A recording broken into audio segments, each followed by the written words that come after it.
Hi there, welcome back to Montessori Helper.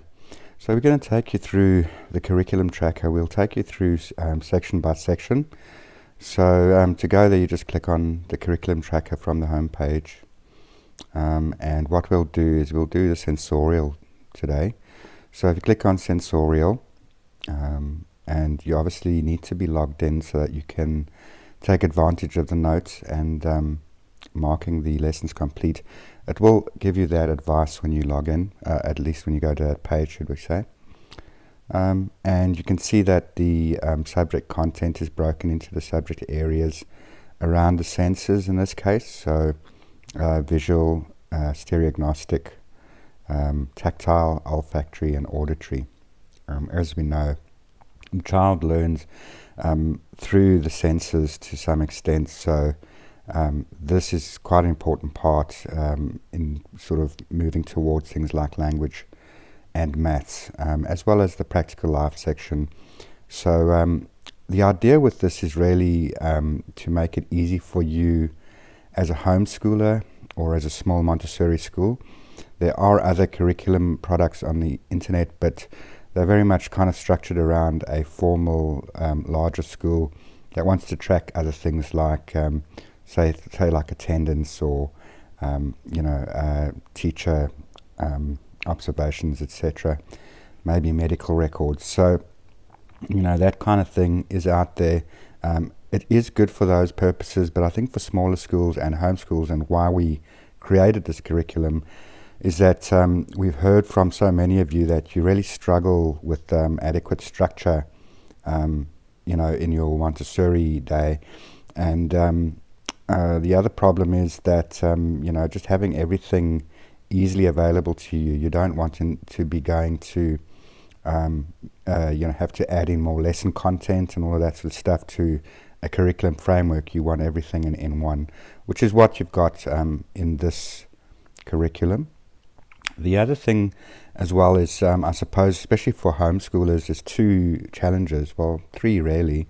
The first one is that you don't have the benefits of the normalization that happens within the social environment of a school, where there's lots of kids around that are all part of this Montessori environment. And so it's a bit more of a challenge for you.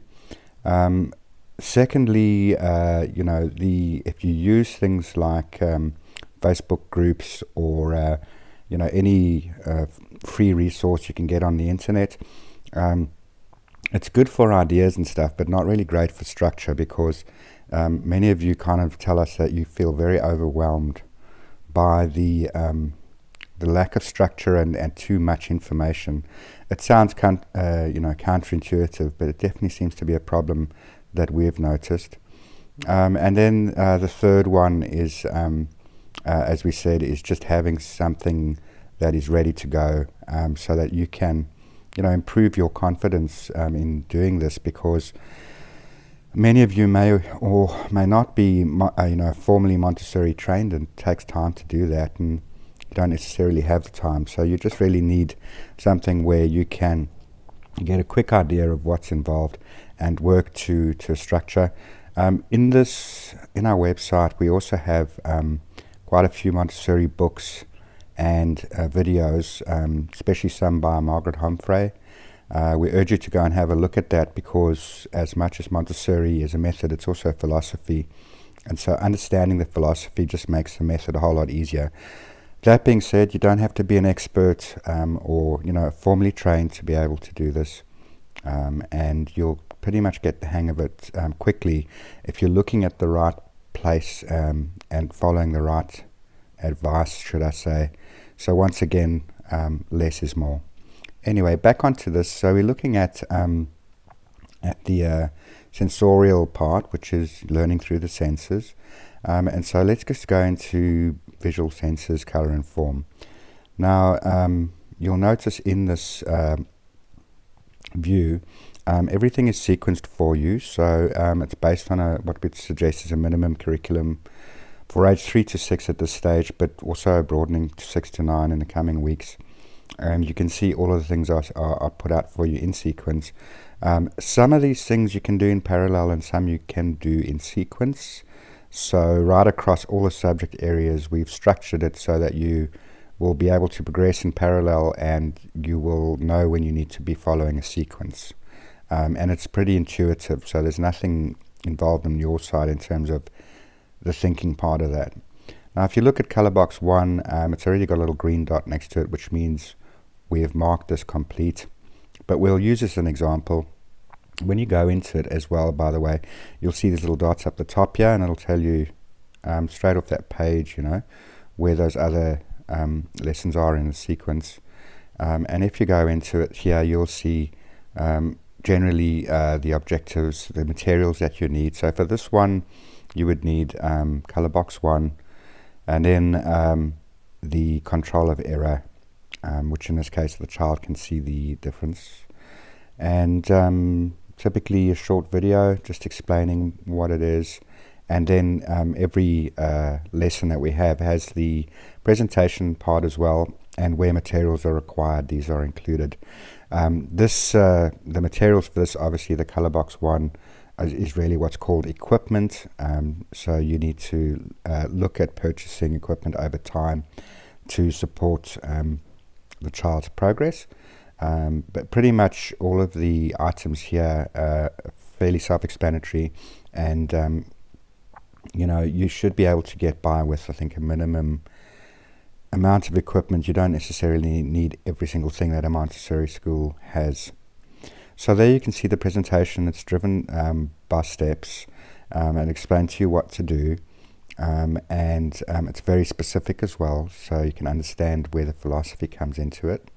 And from there, basically, how this should work is, once it's complete, there'll be a little tag here that says mark complete, which, since we've marked as complete, is no longer there. But just to show you the take notes example here, so you can see we've set it up for you: date presented, date practiced, date mastered. So when the child practices, you present the lesson or the materials to the child, and it needn't be the same day. So the child might get presented this on a certain date, and then say a couple days later the child has been practicing this and under your guidance, and you feel that the child has practiced it sufficiently, and then at some stage, once the child is able to work through the exercise without the with the control of error and able to do the exercise correctly, then you can make the observation that it's been mastered. So that's the main kind of way that we track things from the Montessori perspective. And then the observations, I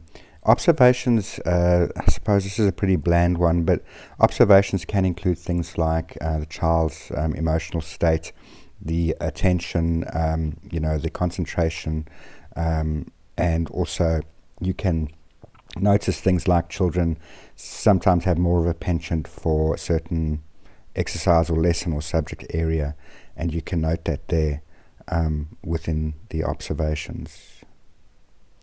And that's pretty straightforward. Once you're logged in, this will just appear there for you. You'll be able to use it, no problem, just like that. And then, as I said, you can go back to the subject areas, and they're all laid out for you there, and everyone will have pretty much what you need, the only exception really just being the equipment, but the structure's there for you.